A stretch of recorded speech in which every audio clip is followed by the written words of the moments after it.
Would love to hear tips for moving to wake up earlier. Alarms and not disturbing your spouse, keeping alert throughout the day. You know, when you wake up early, these are things. So tips for managing the implications around making that change to get up earlier while keeping the space or keeping the peace at home and work and worky. Did you put that? I did not put that. Work. He had some.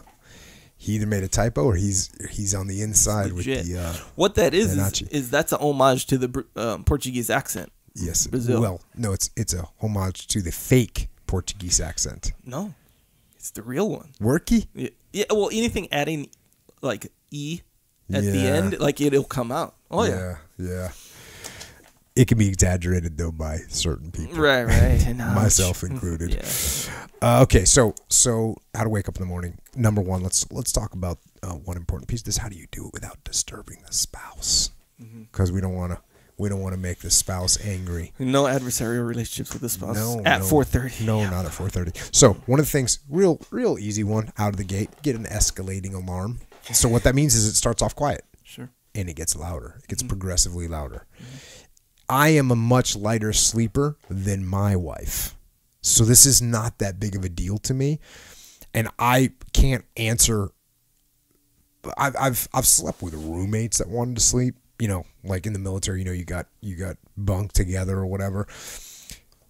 So I've dealt with this a little bit, but it's really no factor. Get an escalating alarm. And then when that thing goes off, you wake up before it gets too loud to wake your spouse. It should be on your side of the bed so you can make it happen. Or you can pick a song that starts off nice and mellow and that kind of builds. And for a long time, for this particular reason, I used to have, there's a band called The Sword.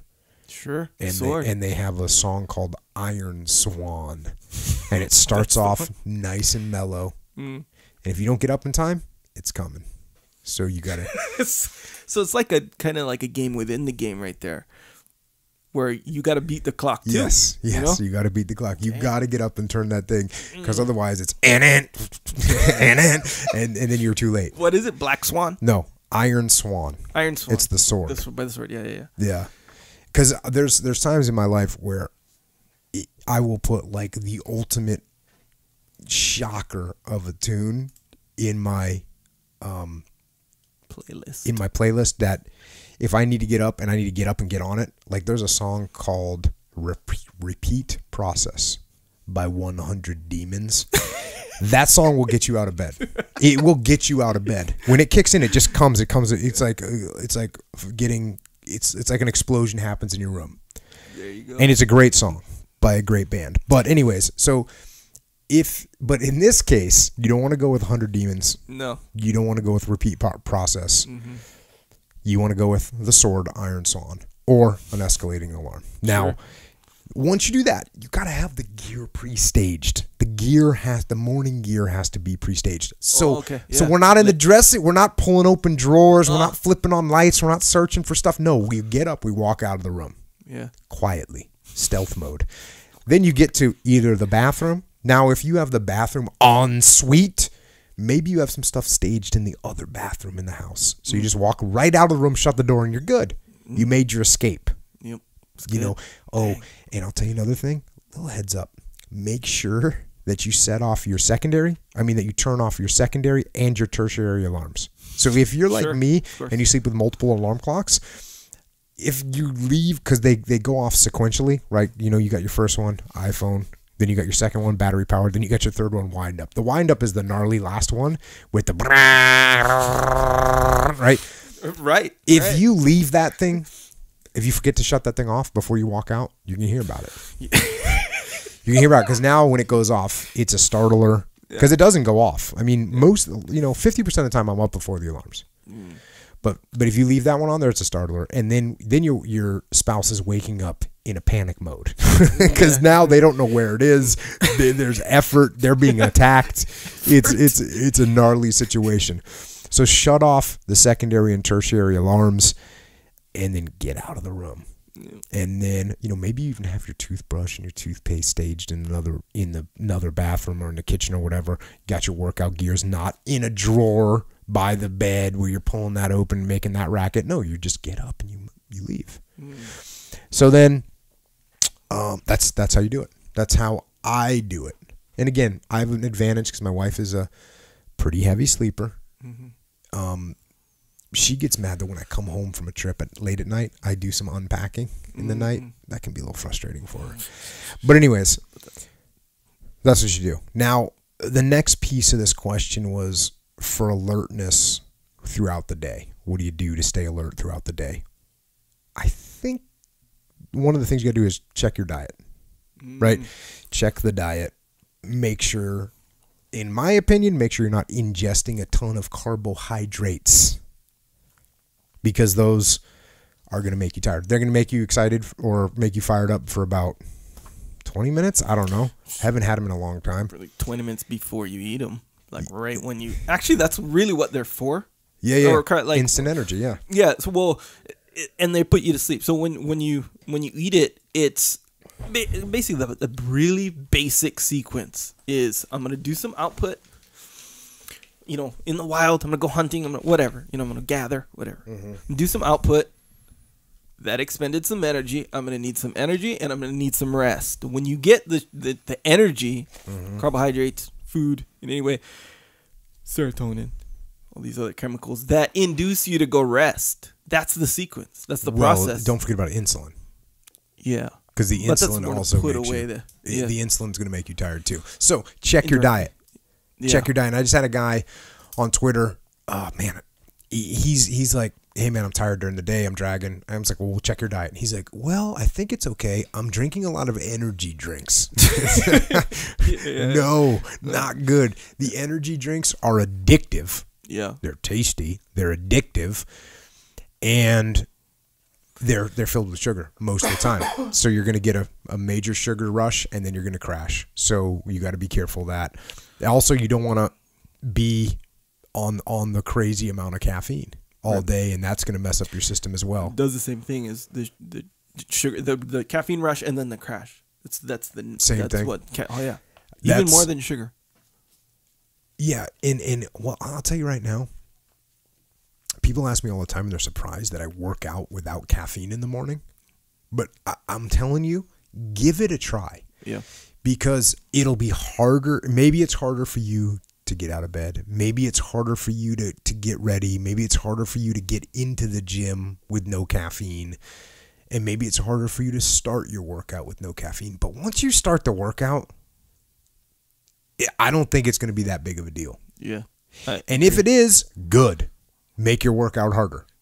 You know, I don't think it's that big of a deal. So don't become addicted to the caffeine, and that's going to be, because that can get problematic. And then power nap, talked about this before. If you need to, you take a little power nap. You take 6 to 8 minutes, you set your alarm clock, you elevate your feet above your heart, you lay down, and you black out. If you're really tired, 6 to 8 minutes, you feel like a rock star after one of those. Yep. Agree. And another thing you can do if you're tired during the day, no big deal. Just find a little corner somewhere. Go bang some push-ups out. Go bang out 10 burpees. Yeah. Get the blood flowing. Just get the blood flowing. Yeah. There's no way. It's physiologically impossible to do burpees and remain tired. Whatever burpees you can tell you since you turned into a physiology major over here tonight. If you want to tell me what that does physiologically, I don't know, but I do know this. If you knock out 10 burpees, it's a small prescription, you will not be tired for at least a half an hour. Yep. You're not going to be 10 burpees and then feel tired. You can't do it. I can tell you why physiologically. Endorphins get released. Other stuff. Adrenaline. Like when you know you're going to do physical activity, when you know it, you have I'm not saying a huge adrenaline rush. Just a little you get an adrenaline rush, yeah. A little bit. It's still going. It's part of it. So those are some tips, I guess, for alertness throughout the day that I use. Yeah, there you go. And for getting out of bed early in the morning. Hey, and by the way, go to bed earlier at night. Yeah. Go to bed earlier at night. I go to bed usually around 11. I don't recommend that. I don't recommend going to bed at 11 and getting up at 4:30. No, I don't recommend that. I recommend going to bed when you get tired. Shut your computer off. Stop looking at the interwebs. Yeah. And go to sleep. You know what? Go read an actual book because that make you tired. Yeah. That will make you tired. That's like the opposite of burpees.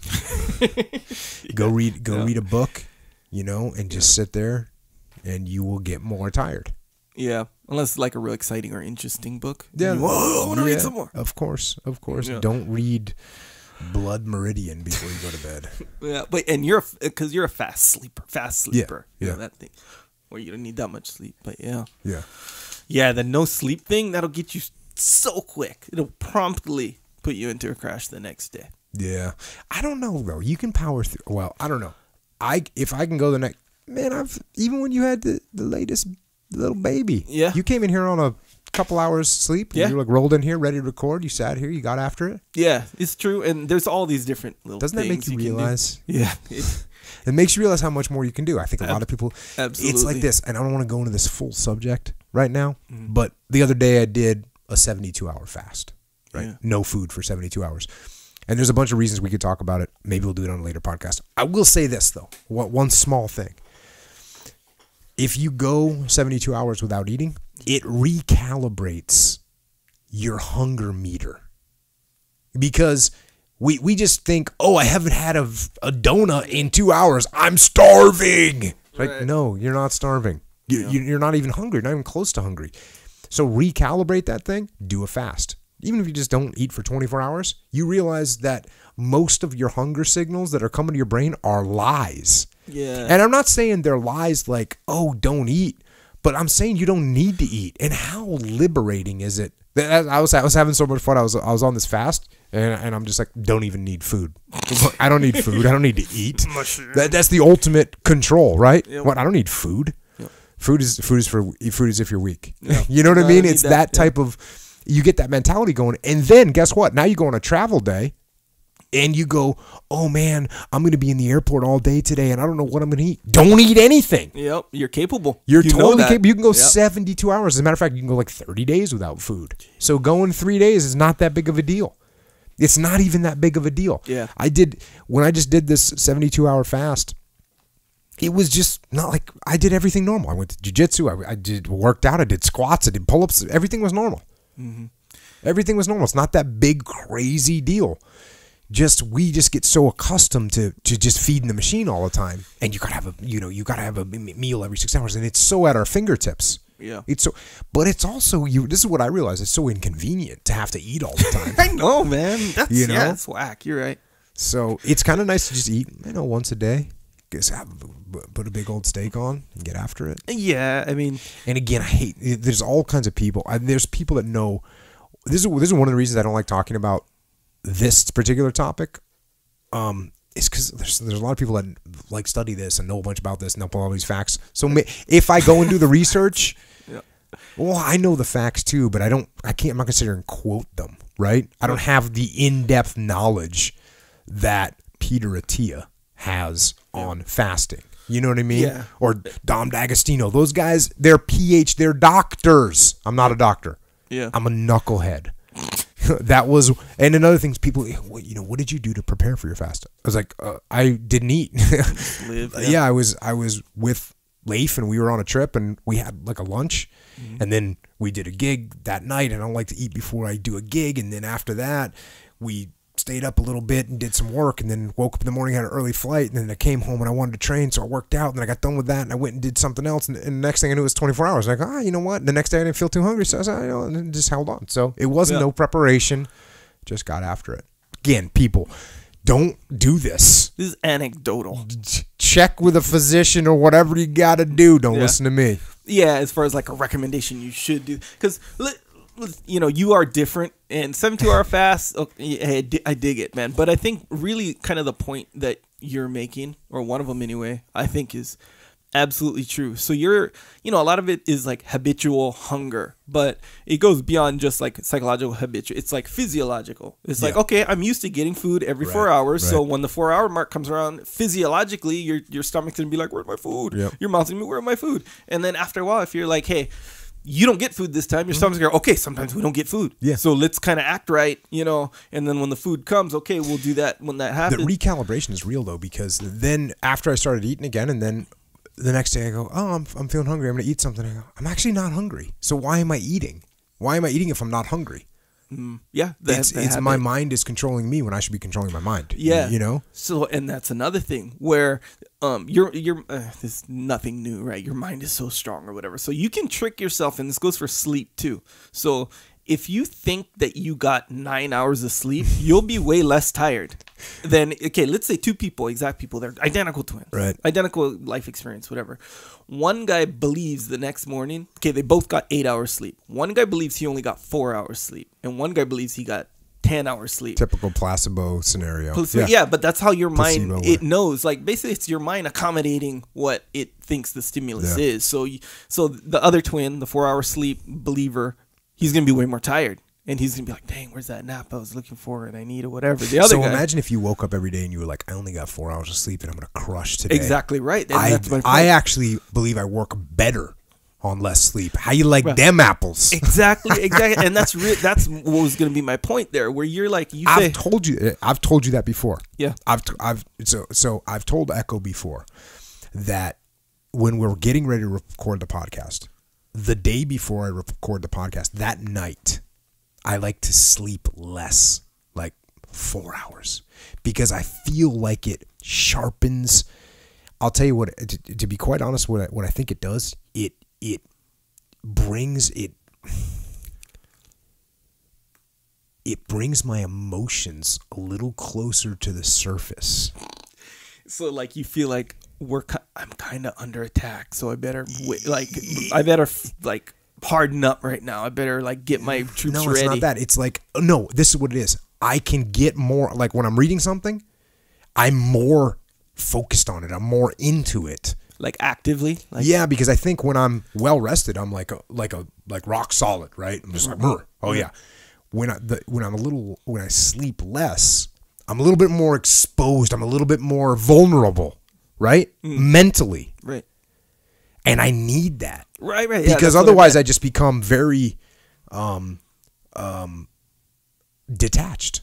I become very detached. Yeah. And it's so I want it when I come in here, I want to be on the fringe a little bit. Right, you know what I mean? Yeah, that's what I want to be exposed. I want to be walking in here being like, man, this is an intense This thing. is not a walk in the park today. No. This is going to be hard, so let me get ready. I want to be stressed a little bit when I come in here. Yeah, man. I can dig it. And I always feel that way. Like it's the same thing in jiu-jitsu. I feel better when I'm stressed and when I'm a little bit more stressed, a little bit more tension, a little bit more pressure on myself. I want to be there. Yeah, I don't want to be there all the time. And I'll tell you what, just so everybody knows, there's some days where I'm tired. Where I'm just tired, and sometimes I just need a power nap so bad. I'm literally falling asleep, and I hate that. That's a horrible feeling. But you know what? Elevate your feet, set an alarm clock for 8 minutes. Boom, you're gonna wake up feeling like Superman. It's kind of like when people hit themselves before they go lift. Because it wages. You mean they like slap themselves? Yeah, for sure. So on the surface, it looks like, oh, he's getting fired up. But yeah, why is he getting fired up? For the exact same reason that you're talking about. Because if it's like, boom, I'm getting these things where I got to kind of bounce back from, right? I'm under attack. So you get a legitimate adrenaline rush too. Right. So physiologically, it's the same exact sequence right there. But you're just doing it consciously. And instead of slaps, it's lack of sleep. Yes. Or what have you. There you go. That's the answer. And everyone that's going to attack me on social media for not sleeping, not eating, and all that. Yeah. Yeah. Well, hey, sorry. I don't know. That's all you. I don't know what to tell you. Do it. Hey, Jocko. I appreciate your advice. I do know I should sleep more. I do know I should eat better. I'm sorry. But what does that even mean? I don't even know. Should. The word should. What does that even mean? You should. Anyway, that's a whole. Hey, Jocko, don't be you anymore. Well, that's true. Hey, be different than you. That's what that. Well, actually, the point what I was gonna say earlier is just like what you're saying.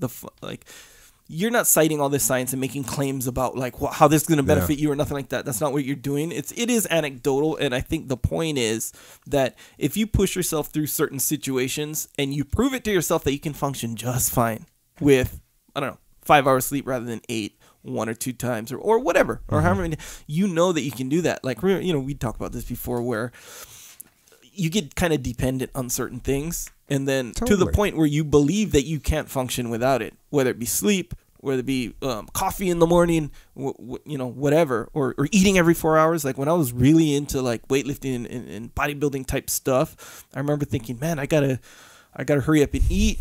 It's 4 hours or whatever. And then kind of later on in life, man, I haven't eaten yet today, and it's late in the day. Mm-hmm. I'm fine. I'm not losing my gains. Game. Yeah, whatever gains, but game, whatever. Yeah. So once you prove it to yourself, it's like if you stay up all night when you have work the next day, and you do your work, when you go to bed, you can be like, hey, if I had to, I could do that again. That is another thing that I enjoy about pushing those envelopes is it feels really good to go to bed when you've been awake for a long time. It feels really good to eat a meal once you haven't eaten for a while. You appreciate it more. Yeah, that's good. That's true, but that's kind of a psycho way of invoking appreciation. Okay, in my opinion. Understood.